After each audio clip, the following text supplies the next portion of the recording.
Hi everyone and welcome to my channel. My name is Car, and for those who are new to my channel, let me give you the lowdown.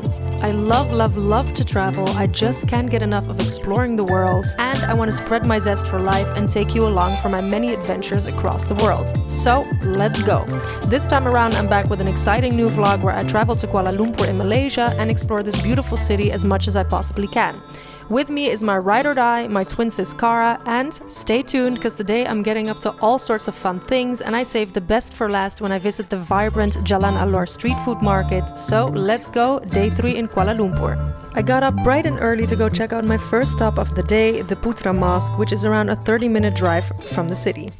Good morning! It is, I think, day 3 or 4, I'm not sure anymore, in Kuala Lumpur, Malaysia, and today I've gotten a really early start. I really wanted to check out the pink mosque called the Putra Mosque, which is known for its huge pink dome. You can't really see it from this side, but we're gonna go in. They're gonna give me some appropriate robes to wear, and then yeah, I'm just gonna go check it out a little bit. I'm just really curious to see this mosque as well, so let's go.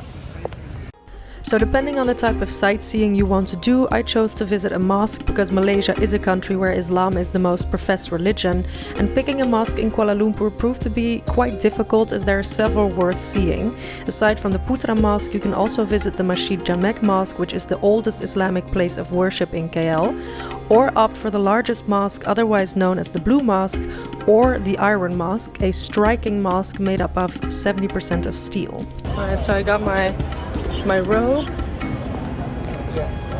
Cover up. I opted to go see the pink mosque, which as you can see looks just stunning, and the pictures of it definitely convinced me to go have a look. Also on the left of the mosque you can spot the Seri Wawasan Bridge, which falls in line super nicely with the surrounding modern architecture. All in all, I enjoyed visiting this mosque, and luckily it isn't too far away from the city either, but to avoid traffic, go there early when it opens at 9 AM. This mosque is actually named after Malaysia's first Prime Minister. The dome was completed in 1999 and can house 15,000 worshippers at a time. Okay, so as you can see, the color of the mosque is this sort of dusty pink, which is because it's made out of pink granite. And it's a beautiful mosque. It has an amazing huge dome supported by 5 pillars. Even the entrance to this mosque is this beautiful pathway with flowers lined up next to it. Whew, just finished with the mosque, and that was like a swamp fest under my robes. Holy moly. You know, I dressed in jeans because you want to be respectful. Then with that robe on, jeez, very hot. So now I'm gonna take a cab back to the center of Kuala Lumpur. My plans are unclear, so I'm gonna have a sit down in the shadow and figure it out. Let me fill you in on the plan so you know what I'll be getting up to today. First up, I'm going to have some breakfast back in the city. After that, I head on over to the Times Square of Kuala Lumpur and I visit the famous Jalan Alor food market, and what an amazing experience it was. Some of the best foods I've tried in the world were from street food stands, so it's something you shouldn't skip. I'm in a breakfast place right next to Jalan Alor, which is the food street. During the daytime it's really empty and kind of abandoned, and I'm having breakfast here at this Indian place, which is looks really random, but it had good reviews, and I wanted to try some Roti. So I'm trying it in this Indian place, and I bought a coconut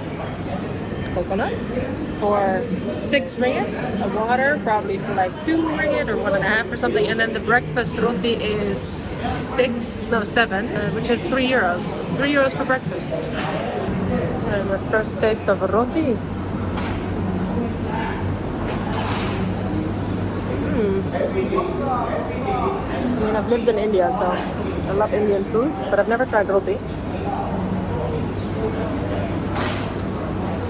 Cheese roti. Super delicious. And this for 3 euros. Isn't that crazy? And the prices here are absurd for really good food.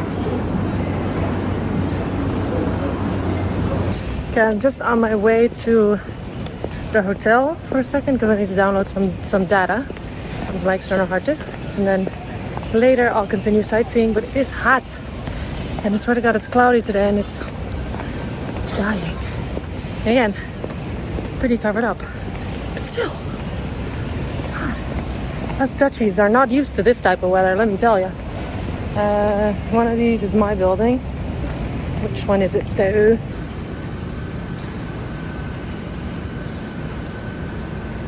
Let me tell you the story on why I picked this hotel in this area. So Bukit Bintang is a great area because it's sort of central. It has all the sites nearby, so it's a very convenient place to be. Plus, this building looked really nice. It had a lot of sort of Airbnbs, hotels in it, renting out little apartments, and it also has a beautiful pool on the 52nd floor. So, and it looks safe. Lots of foreigners. Again, sightseeing is all around here. Everything's really nearby. Jalan Alor, also the street food the night market for street food is also nearby. Like walking distance, I just walked from it. So yeah, it's all in all the best place to be. So I advise you, if you come to Kuala Lumpur, to stay in this area. Maybe even this building. Dear God, do you know when you have one of those naps that just invigorates you, like it brings you back? Man, I was so tired. I slept like shit last night. And then I had a nap from 12 to 2. I'm also still jet lagged, I mind you, so. Oh, this was everything. I feel like I'm back. Oh. Go sightseeing today. I have more Kuala Lumpur stuff to do. Yeah. Okay, so we had a little rest because it is super warm in Kuala Lumpur. And we're gonna go to the Bukit Bintang, which is sort of like a Shinjuku crossing lookalike. The Shinjuku it's like a Shibuya. It's like a Shibuya crossing of Kuala Lumpur. So we're gonna go check that out. And yeah, we're gonna take a cab now. We're in a building of our hotel. See you in a sec. Here we are. Alright, so the back of me is, Karin? Bukit Bintang. Bukit Bintang, which Kuala is Lumpur like the scramble. Shibuya crossing of Malaysia. Not so busy though. It's not so busy and it's tiny. It's really tiny. Look, and there's the rapid KL monorail as well. Look.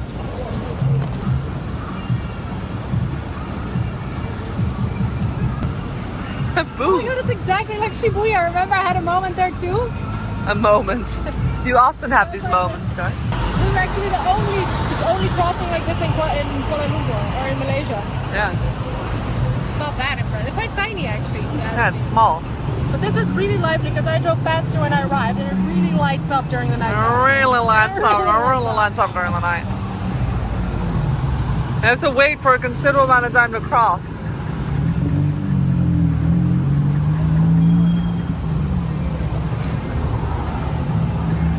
Alright, come on! You are odd. You are an odd person. Like I had one iced tea and like my sugar level is through the roof. Still red. This place is actually called the Times Square of Kuala Lumpur, which pales in comparison to the actual Times Square in New York, but I see where they get the comparison from.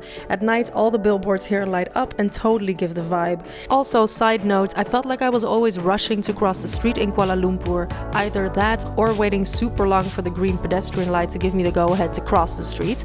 Anybody else agree with me on this? Comment below. Anyways, this particular spot is not the only tourist attraction in this area. Head on over to Putrayaja shopping mall, a 5-minute walk, and it's a colossal beast of a shopping mall that has all the stores you can possibly hope for. After a bit of scrambling and getting some nice pictures in, I made my way over to the most picturesque temple in KL. Don't skip this one because it's super worth it. I've just arrived at the Thean Hou Temple right over there.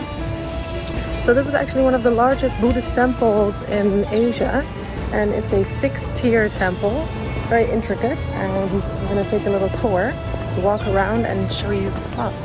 So first thing I've noticed is that it's not very crowded here. It's 4 in the afternoon and maybe it's not a frequented spot by tourists, but it's actually quite nice to be able to walk through it quite unbothered. So, and it's pretty cool because behind we have the most amazing view of the skyline. Okay, so the shrine is behind me and I'm sitting in the courtyard. I think also this place at night really lights up with all the lit lanterns. It must be beautiful. But this temple is situated on Robson Hill. It's a 6-tiered temple of the Chinese goddess Mazu, and she guards fishermen, sailors, and seamen. This temple is truly beautiful. You can pick your fortune here, make some nice pics, or just wander around. The entry is completely free. Just make sure to be respectful and cover up arms and legs before entering. Also, how savage that my fortune tells me that my financial pursuit, also known as my vlog, said not fruitful when I was there filming for the vlog. The irony of it all was impeccable. Alright, so I just finished looking at the temple. It's really beautiful and there's lots of nooks and crannies to make some nice pictures and walk around. Get here either early when it's not as hot because you also need to cover up, obviously. So it gets quite steamy in there. But it's not crowded, luckily, which is great. So, you know, you have your moments to make your pictures without people bothering you. You can walk around by yourself and there's nobody around you, which is great. And it's a beautiful temple. It's really beautiful temple. Lots of nooks and crannies to explore there. So I definitely advise you to go check it out. So this is actually one of the reasons why Kuala Lumpur is so great, because it's a melting pot of religion. So it's mostly Muslim, but also Buddhist, Christians, and they all live harmoniously together, which is great, as it should be. And it's just nice to see that you've got mosques nearby, you've got temples like this one, and churches, so it's a really lovely mixture. I had worked up quite the appetite at this point, so it was time to visit the street food Jalan Alor with my sis and try some nice things. I'm not a newbie when it comes to trying street foods. I've lived in India for a while and eating something from a makeshift stall doesn't spook me at all. I actually have come to realize that the essence of a place is always reflected in the food, and some of the tastiest foods I've tried in the world were found in local street food stalls. Here are also some tips on things you should try when you visit this market. Grilled fish cakes, ada malik, pisang goreng, clay pot chicken with rice, dumplings, and of course the typical Malaysian dish nasi lemak, which of course I tried, but I don't actually have footage of it. We aren't big rice eaters back in Europe, but Asia has definitely changed me. I'm all about nasi these days. We have arrived in Jalan Alor. Jalan means street, Alor is the name of the street. It's a very famous and popular street market, night market, you know, and with hundreds of stalls. On average, there's about 200 hawkers here, which are food stalls and also permanent restaurants.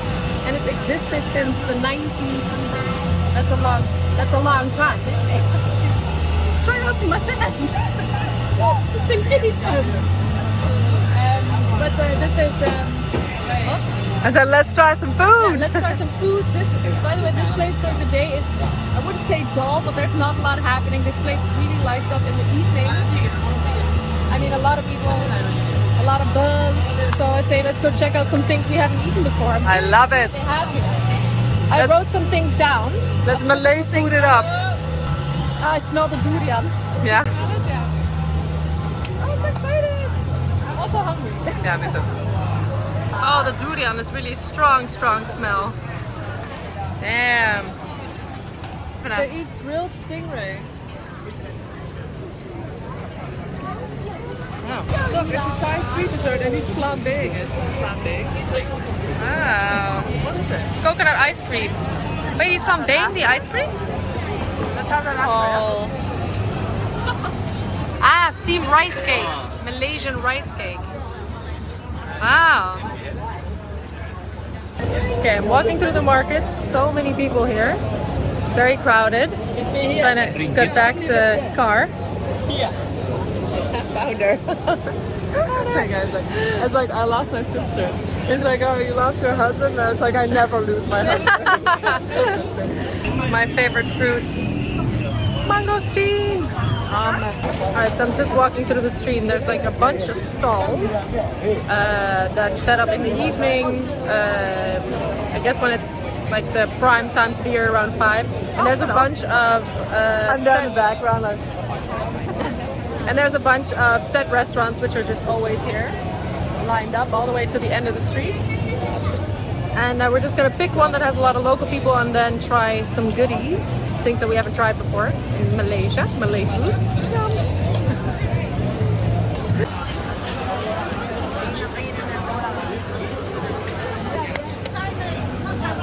So we opted for one of the sit-down restaurants and I did some research before coming here. Carline's been breaking out this piece of paper for days now. No, So I've been funny. looking at it, you know. But I need stuff to tell you guys, so the research had to be done sooner or later. Anyways, we're gonna have some Perfectly pronounced. noodles with savory and smoky taste, and then we're gonna have grilled stingray. Never had that in my life, so Yeah. I'm curious about that one. And sweet and sour chicken. For now. Oh.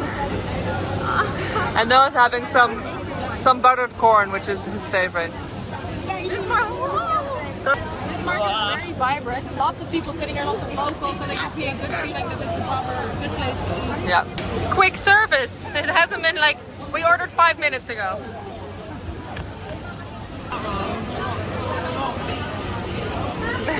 Right? Grab your own fork. Alright. Try some sweet and sour chicken.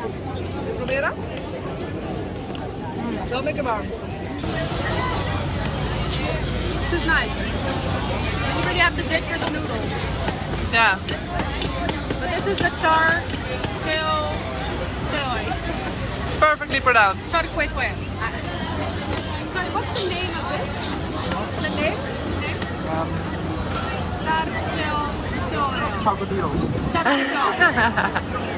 Perfectly pronounced. Thank you.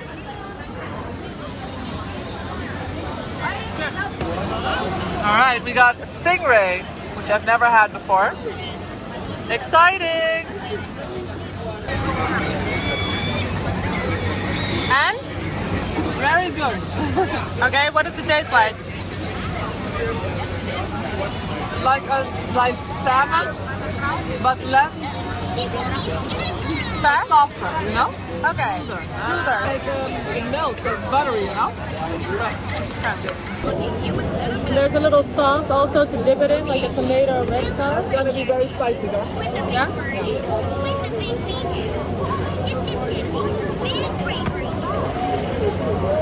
Very spicy, told you.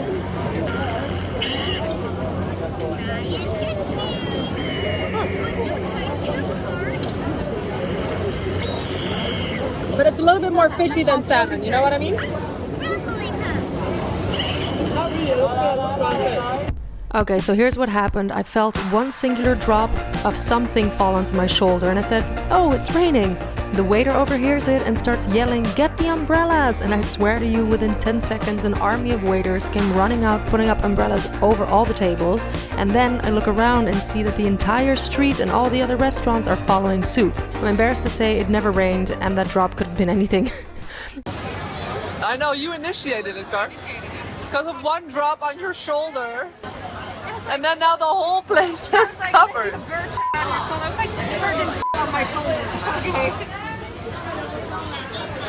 Ah. That was it for another episode, guys. I hope you enjoyed it, and if you did, please don't forget to like this video and subscribe to my channel for more of my content. Terima kasih, Malaysia.